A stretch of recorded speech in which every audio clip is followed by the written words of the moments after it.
ಕೊಪ್ಪಳ ಅಗ್ನಿಶಾಮಕ ಸ್ಟೇಷನ್ಗೆ ನೀರಿನ ಕೊರತೆ ಉಂಟಾಗಿದೆ. ತುಂಗಭದ್ರಾ ಜಲಾಶಯದ ಪೈಪ್ಲೈನ್ ಜಾಮ್ ಆಗಿರುವಂತಹ ಹಿನ್ನೆಲೆಯಲ್ಲಿ ಜಲಾಶಯದಿಂದ ಸ್ಟೇಷನ್ಗೆ ನೀರು ಸರಬರಾಜಾಗುವುದು ಸ್ಥಗಿತ ಆಗಿಬಿಟ್ಟಿದೆ.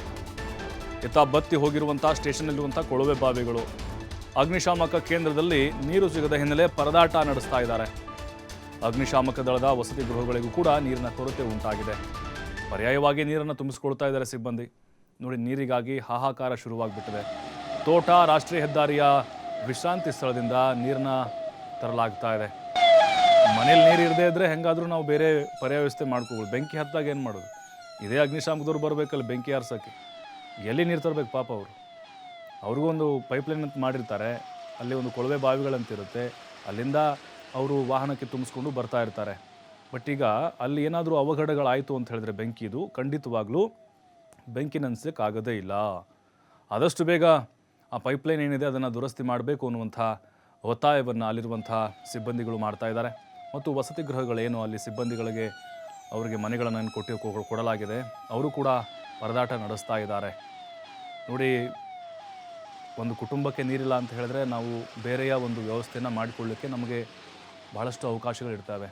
ಆದರೆ ಕೊಳವೆ ಬಾವಿಗಳೇ ಖಾಲಿ ಇದ್ದಾವೆ ಅಂತ ಹೇಳಿದ್ರೆ ಈಗ ಅದನ್ನ ಪೈಪ್ಲೈನ್ ಇದೆಯಲ್ವಾ, ಜಲಾಶಯದಿಂದ ಏನು ಸ್ಟೇಷನ್ಗೆ ನೀರು ಬರ್ತಾ ಇತ್ತು ಅದು ಕಂಪ್ಲೀಟಾಗಿ ಡ್ಯಾಮೇಜ್ ಆಗಿದೆ ಅನ್ನುವಂಥ ಆರೋಪ ಈಗ ಕೇಳಿ ಬರ್ತಾ ಇದೆ.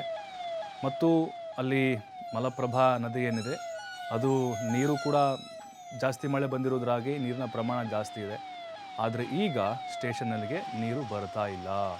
ಯಾಕಂತ ಹೇಳಿದ್ರೆ ಪೈಪ್ಲೈನ್ ಕಂಪ್ಲೀಟಾಗಿ ಜಾಮ್ ಆಗಿಬಿಟ್ಟಿದೆ. ತುಂಗಭದ್ರಾ ನದಿ ಅಲ್ಲಿ ಹರಿಯೋದು.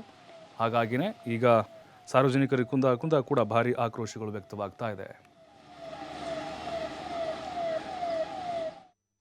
ಎಲ್ಲಿ ನಮ್ಗೆ ಐಡೆಂಟ್ ಪಾಯಿಂಟ್ ಇರ್ತಾವಲ್ಲ ಸರ್, ಅಲ್ಲಿ ತೊಗೊಳ್ತೀವಿ ಸರ್ ನೀರು. ನಾವು ಎಲ್ಲಿ ಕಾಮನ್ ಪಾಯಿಂಟ್ಗಳು ಎಲ್ಲಿ ತೊಗೊಳ್ತಿರ್ತೀವಲ್ಲ ಸರ್.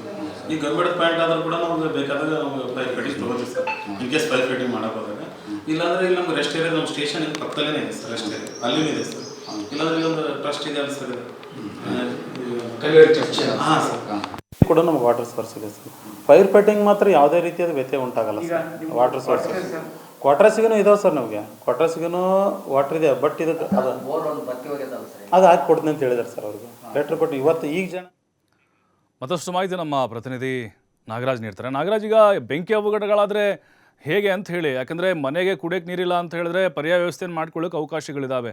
ಅಲ್ಲಿ ಅಗ್ನಿಶಾಮಕ ಸ್ಟೇಷನ್ಗೆ ಬರುವಂಥ ನೀರೇ ಕಟ್ಟಾಗಿದೆ ಅಂತ ಹೇಳಿದ್ರೆ ಇನ್ನು ಬೇರೆ ವ್ಯವಸ್ಥೆ ಹೇಗೆ ಮಾಡ್ಕೊಳ್ತಾರೆ ಅಂತ, ಇನ್ನು ಎಷ್ಟು ದಿನಗಳಾಗ್ಬೋದು? ಜೊತೆಗೆ ಯಾವ ರೀತಿ ಆಕ್ರೋಶ ಹೊರ ಹಾಕ್ತಿದ್ದಾರೆ ಸಾರ್ವಜನಿಕರು ಅನ್ನೋದು?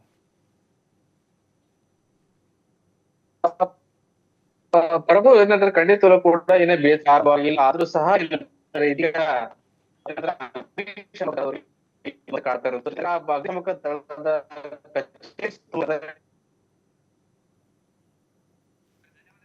ಥ್ಯಾಂಕ್ ಯು ನಾಗರಾಜ್ ಮಾಹಿತಿಗಾಗಿ.